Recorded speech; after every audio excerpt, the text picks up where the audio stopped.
No, but now that you're speaking about that, this is literally the perfect intro to the next segment that I wanted to speak about now that we're kind of on this topic, because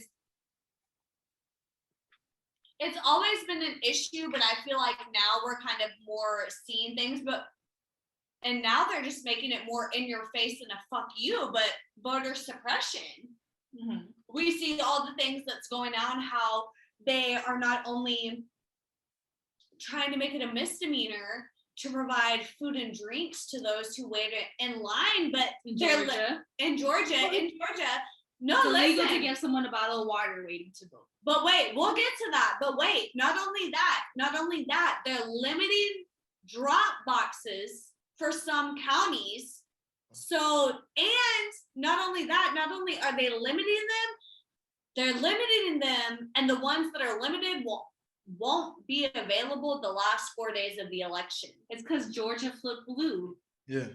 So they're making it absolutely harder and impossible for people to vote, because at the end of the day, they know if every American had more access to voting, we got the numbers. And they're going to vote in different ways, and people are going to pay attention more. So if you make it harder, you make people want to quit and say my vote does not count. Yeah, people won't vote, and that's what's happened for so long. But I think with recent the politics and the environment, everyone's like, okay, hell, like no, we have to vote so this shit can happen again, because Donald Trump was really awakening that fuck. We can't let that shit happen again, because so many people did not vote.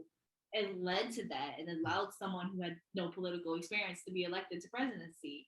And the fact that not only somebody who had no political experience taking them to be able to be a president, but it's almost like, I don't want to say like a human rights situation, but it's just, you're in line. They don't want to give you water.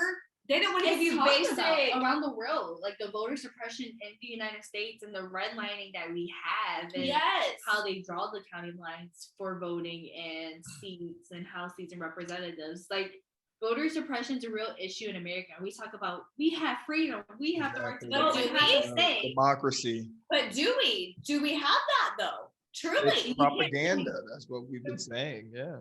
And it's the brainwashing. They're like, oh, all of these mail-in votes. There's so much fraud. Where's the fraud? Prove to me the fraud. You can't say there's fraud and just claim at it. That's why all the court cases got thrown out. You have to prove it and show something was happening. But other places have done it. Mail-in voting is not new. It increased because what? We had a pandemic. But they saw we had the numbers and how much people liked absentee / mail-in ballots, and they're like, I'm gonna keep doing this. And so they're trying to cut it off because more people will vote. Yeah, exactly. But that's something that I think, for instance, some of the people that I work with are very conservative. I don't want to say necessarily Republican, but they do have a lot of Republican core values, and they may even consider themselves that. But that's something that I try to have the conversation with them about. And who knows, maybe we can interview one of them one day. Yeah. But I was like, listen, you guys keep speaking about how all this voting was, it's fraud, it's bullshit. Tell me how this doesn't make sense. This doesn't make sense. This doesn't make sense. And so I would ask, well, I see what you're saying, but if that's the case, why does it keep getting thrown out left and right in court cases? And they would be like, well, you see videos of them just like people filling out ballots and not filling out anything else other than just. So they watch brainwash propaganda. They watch the video. And they believe it's true, versus if you do a Google research on how things are processed and things are actually done. And the video of me filling something out. Ballot boxes. It was like, oh, look at all these ballot boxes they're throwing away. Oh, it was the press moving their stuff. Like what? Oh, the ballots being burned. Those was false pre-ballots that had nothing on them. Yeah, like. I'm like, it's the ridiculousness that they see on Facebook, and Facebook is a real issue. And we talk about Russian, like not here, but like the interference. And there's so much suppression that they don't want to look at voter suppression. They look at people are committing these crimes, but they're looking at false things that aren't really happening, believing it's true and not realizing they're suppressing the vote because they have you brainwashed. They know they're gonna have you vote the way they want you to vote, and they want to make sure that people who are reading into it and diving in deeper don't have as much accessibility. Because at the end of the day, if you're American, you have a right to vote. You have the right to have your voice heard. Mm-hmm. And we talked about it's easier to get a gun than to vote. That's In how the this most podcast countries, started. Yeah. like voting the day is a holiday. You have off. Most people work 12 hours a day. They can't make it to go vote. It's hard to go vote and make out time of your day to go into a place. And some places are hour in line, some are 8 hours line. Yeah. Some places are really bad and But ridiculous. Like mail-in ballots have been a thing since the Civil War. but yeah, but you look at like, and they made it harder. They shut down more polling places last year. Like Yeah. Louisville, they Yeah. had one polling place of the whole city, and that city is predominantly black. Mm-hmm. Like it's The so blackest crazy. product, Ironic, Right? probably, Voices too. to be heard. And at the end of the day, you can say you're Republican, you can say Democratic, but at the end of the day, everyone has a right to vote. The vote. Yes. And then whoever wins, that's how it works. So you can't suppress my vote because you don't like it. And that's what's happening. And there's happening a lot more in Democratic areas and liberal areas, or people who are not white. Yeah. Isn't or that what's Hispanic or Black ironic though? communities. Isn't that what's ironic about this whole situation? Is that the same people that are crying about, oh, this election is a fraud, are the same people who are like, Changing the laws and trying to rig Want to it. make it harder to vote. Exactly. Because they think But they you actually want- lost or but you want Or black, stolen. white, Indian, everybody to vote, right? But Yeah. again, but they don't. it's the Yeah. same They're people right with it. who truly Well, don't. And it's That- why like sorry. Go ahead. No, I'm going a little off, so that's why go what you're gonna go. I was about to Oh, well, because I mean, you went on Facebook and I'm like, save our children. Who, once again, who's our children? If you don't care about Well, the kids at the border, And who's they our don't children? bring that up. They don't bring that up now that Black Lives Matter. I know. You That told was me. only a thing to distract from Black Lives Matter, because that's always been an issue that only came up to navigate to move away from Black Lives Matter. Anyone who talks against Black Lives Matter or not for it or doesn't understand it, they just refer to BLM because they Yeah. see it as an attack on them, which is not. And then for the most recent, like to Stop Asian Hate and things of that nature, they don't want Black Lives Matter and Stop Asian Hate to combine because there's power when people join. All forces. minorities need to combine. I've been Hey, saying that for Can I say years. something about that though? Something that I've noticed though, I feel like a lot more people deterred from and made such a big deal. Okay, like when it was Black Lives Matter, it was Blue Lives Matter, or it was Save Our Children, right? But I feel like with Stop, or at least for me personally, but Yeah. Stop Asian Hate, There's I a lot haven't of really seen opposition. anybody counteract that. Like, not all lives matter, or Because it's not saying anything not- about your life. It's just Yeah. saying stop hating Asian. It's not saying stop Black people or stop Stop. hating Black Okay. people. That's what. When you say like all lives matter or Black lives matter, like but when in my life, stop saying Asian hate. It's not saying like Yeah. stop people. They That's see it true. as the wording Okay. of it. I met these vegans out, and that's what I was trying to tell them. Like, don't, and they're like talking to environment. I'm like, don't tell people that their life sucks. Like when you, or like that, not to do shit. Like in politics, don't tell people you're racist. Like that isn't going to make them want, tell them eat more vegetables. Like, don't, tell them stop hating Asian people. Like, you know what I mean? Just, you don't got to tell them like that, what they're doing in their life isn't shit. Just give them a suggestion. Do you think it would be different though versus, let's say, okay, so now we see how people have reacted to Stop Asian Hate, right? Do you think that they would have genuinely, do you think that they would have reacted the same if they heard Stop Black Hate, stop murdering Black people? It's white cops killing Black people, and the white people identify as the white, whether you're But do male. you see what I'm saying? But it's I- not the same issue. It's not police attacking people and protecting the police versus innocent. Yeah. The type of hatred that the Black community gets and the Asian community gets, it's still hatred, but it's different types of hatred. Yeah. Okay. And One's it's different community groups of hatred. hatred. Yeah. So Asian people are look at people who are immigrating. They look at weaker and they look as more of an Yeah. infestation. Okay. So they look like they're infesting our country Mhm. versus they'll look at Black people a different aspect. So it's different concepts. It's still hate. It's still Yeah. wrong. Of but course. it's different types of hate, different types of advantages, and just Yeah. That They makes think we're sense. dangerous, you know what I mean? Which, Yeah. Yeah, because like the issue in America is people will look at a Black person and feel intimidating or they're a danger versus when they see an Asian person, they may see them as vulnerable and easy to take advantage of. less than, yeah. So they may harm, like in the community, like a Black man's more in danger, and then the Asian community, like our elders are in danger right now because they're Yeah. attacking our elders. That makes sense. Okay. Or so it's still fucked up, but it's different types of fucked up. No, Yeah. of course. Of course. When Because you, there's always been xenophobia since Yeah. they put Japanese people in internment camps and Crazy. murder rates and Yes, then 80 years literally ago. pushed them away. In the Titanic, there was a family or two families of Chinese people, and they literally pushed them out that week and wouldn't accept them in.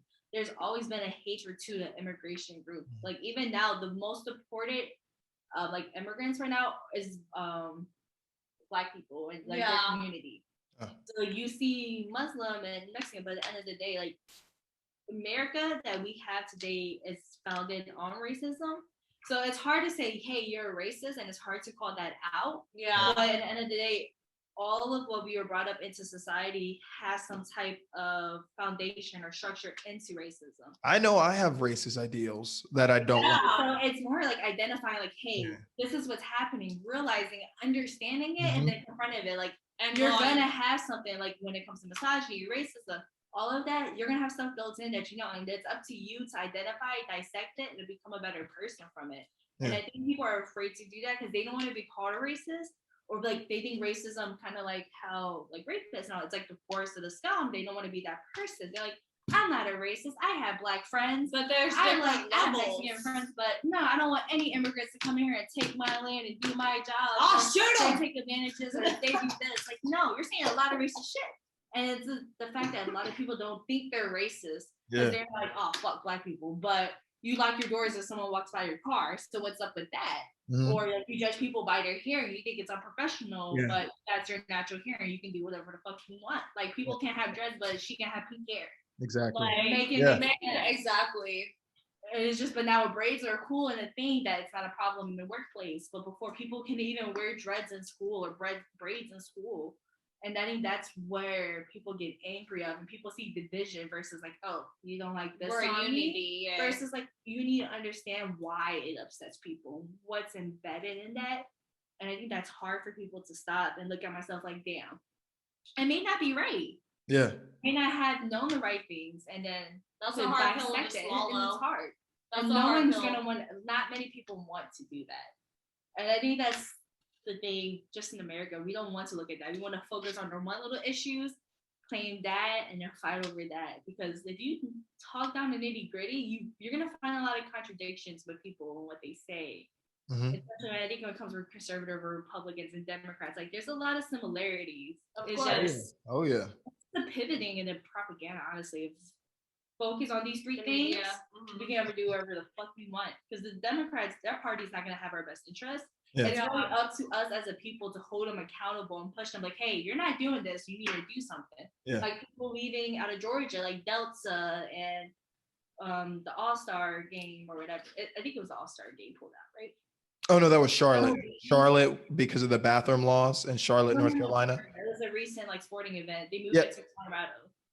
Yeah, the NBA All-Star game. It was Charlotte last year. They moved it as their Colorado. People talk about Colorado, but you can mail in voting. It's easier. You can still vote. That's street suppression, how Georgia is. But you're having people forcing these companies and politicians to be accountable. Like, hey, this is fucked up. Why are you doing business here? You have to hurt your pockets.